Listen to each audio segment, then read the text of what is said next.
Good evening mga kababayan. So pag-uusapan lang po natin ngayon itong bagong post po ni Attorney Mike Operario, itong patungkol po sa korupsyon. Sabi niya dito, ang korupsyon at ang korap ang papatay sa marami pang Pilipino. Nako, totoo ito mga kababayan. Lalo na ngayon sa mga nangyayari ngayon, talagang nakikita natin, no? Lalo na sa nangyari sa Cebu, ang daming namatay mga kababayan.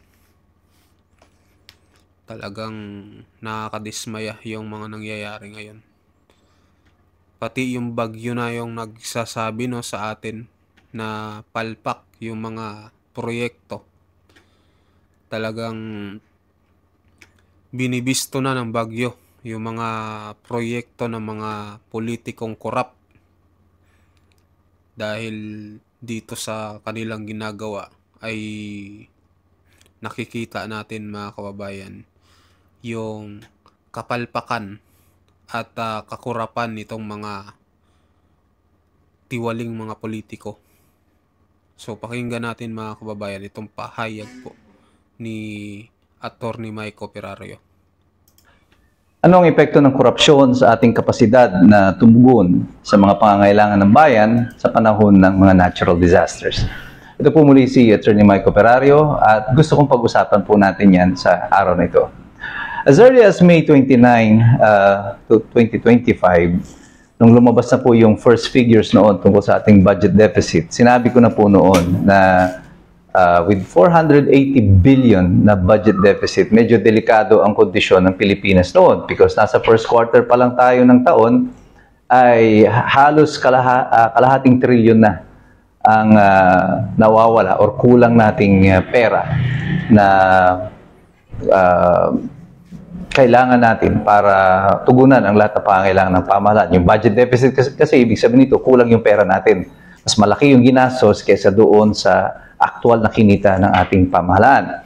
Now, I was worried then on May nang nilabas yung video na yon kasi wala pa po tayo sa disaster season. Nasa Mayo pa lang po tayo, summer pa lang nun. Pero ganito na kalaki yung ating budget deficit.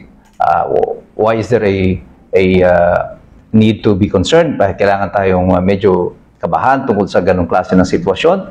Kasi po, ang ating pong disaster response ay, although nakapaglaan ka ng budget dyan, ng pera dyan, ay that is subject still to the availability of funds.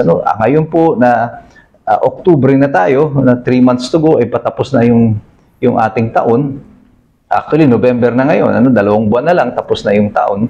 Ang budget deficit natin is more than 1 trillion already, and it is projected na baka lalampas pa ito doon sa 1.5. Although sinasabi ng Department of Finance, mahihit daw nila yung target na 1.5. Grabe, ano? Iniisipan nila na hit nila yung target. Wala pong target doon, ano?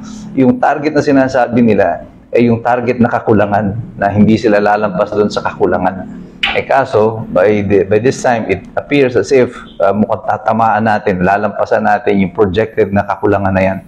1.5 trillion, baka maging 1.6 trillion yung magiging projected na budget deficit natin. Ngayon, kung kulang ang pera, saan natin kukunin yung pang-responde natin sa mga natural disasters?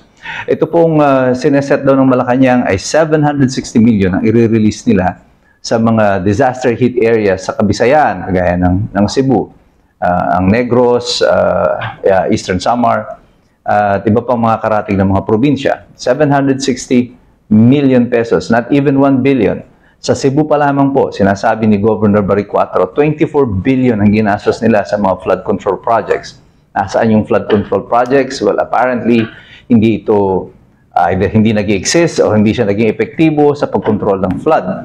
Apparently, mukhang hindi lang siya hindi naging epektibo. I think it aggravated the situation na imbis na control yung pagbaha, ay lalo pa nitong pinalala yung pagbaha. Kasama po dun sa mga defective na mga flood control projects ay itong mga proyekto na nakasisira sa kalikasan. Ang mga minahan, pagputol ng mga puno, yung mga property development sa mga kabundukan na nagpabilis ng pagbaba ng tubig sa mga ilog at hindi na kinaya, nag-spill over ito.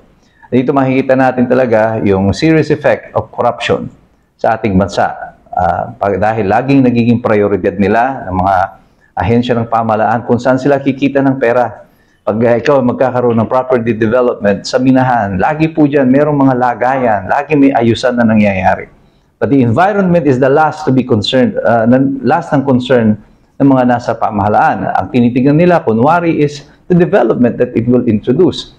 Imposible po na ikaw ay magpaplano ng development nang hindi mo inaaral yung cost of that development. Ang iniisip mo, yung kikitain, di umano, ng pamahalaan. Ano? Yung kikitain na ibabayad sa pamahalaan. Pero sa tingin ko, mas malaki yung ibinabayad ng mga under the table doon sa mga opisyal na nag-a-aproba ng mga permit at ng mga ECC at kung ano-ano pa para dito sa mga property development na ito.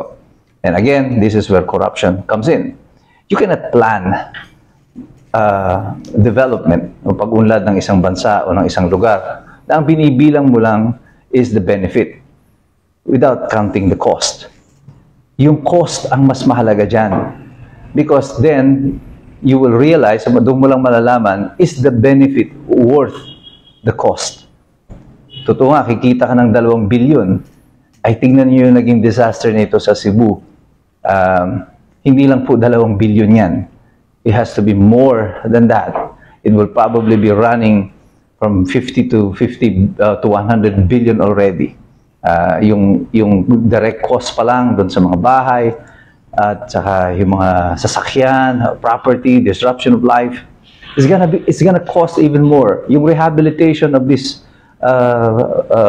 place, na parang tinamaan ng giyera sa Marawi, will be even more. Hindi lang po 1 billion, hindi lang 760 million ang kailangan mo para dito. And this is where the cost comes in. Yung pong halaga ng nawawala sa atin ng dahil sa korupsyon at dahil sa pagkawalang bahala sa importansya ng pagprotekta natin sa ating kalikasan. Dahil sa interes na politikal ng ilan at interes na pinansyal ng mga namumuno sa kasalukuyan. Kaya po tayo ay kailangan na patuloy na nag-voice, na nagboboses ng ating concern laban dito sa korupsyon. Pero hindi ka pwedeng tumutol sa korupsyon na ang nilalabanan mo lamang ay ang korupsyon. Because ang korupsyon ay hindi tao. Hindi mo yan pwedeng ipakulong. Hindi mo yan pwedeng managot. Corruption is an act. Ang kailangan mong habulin dito, ang kailangan mong tuligsain dito is not corruption, kundi yung mga korap tao, kapatid, ang dapat nating pinagsasalitaan at hinahabol dito. At hindi lang yung idea ng korupsyon. Pag sinasabi ninyo, labanan natin ang korupsyon, pero hindi mo mabanggit kung sino yung korap na nilalabanan mo, tumigil ka na. Isa kang duwag. Wala kang masabi kung sino yung korap na sinasabi mo. Hindi mo pwede ipakulong yung korupsyon na yan. Sabihin mo, labanan mo kung sino yung tao ng mga korap. Diyan lang magkakaroon tayo ng epekto itong laban na ito para sa pag-aayos ng ating pamahalaan. Corruption in the long run is gonna kill Filipinos and many more will die nang dahil dito sa kapabayaan ng pamahalaan ito at yung kanilang mga pagiging kriminal na pagnanakaw sa ating pamahalaan. It's not gonna cost them. Yung mga nagnanakaw, ligtas sila sa mga malalaki nilang mansyon, mga kotse, walang tatamaan sa kanila. Tayo ang tinatamaan dito. At ngayon, as we speak, there's another storm coming and heading our way. And by all indications, sinasabi na baka ito ay super typhoon. And God forbid, manalangin tayo na sana hindi ito malayulanda na tatama naman sa Luzon. Sapagkat baka hindi natin kayanin ang isa pang another disaster na kagaya nito. The government is already running on fumes. Halos wala ng pondo. Wala na talagang pondo, nasa budget deficit na tayo. At wala tayong pagkukunan ng pang-respond. Wala tayong aasahan, hindi ang pamahalaan, kundi ang ating mga sarili.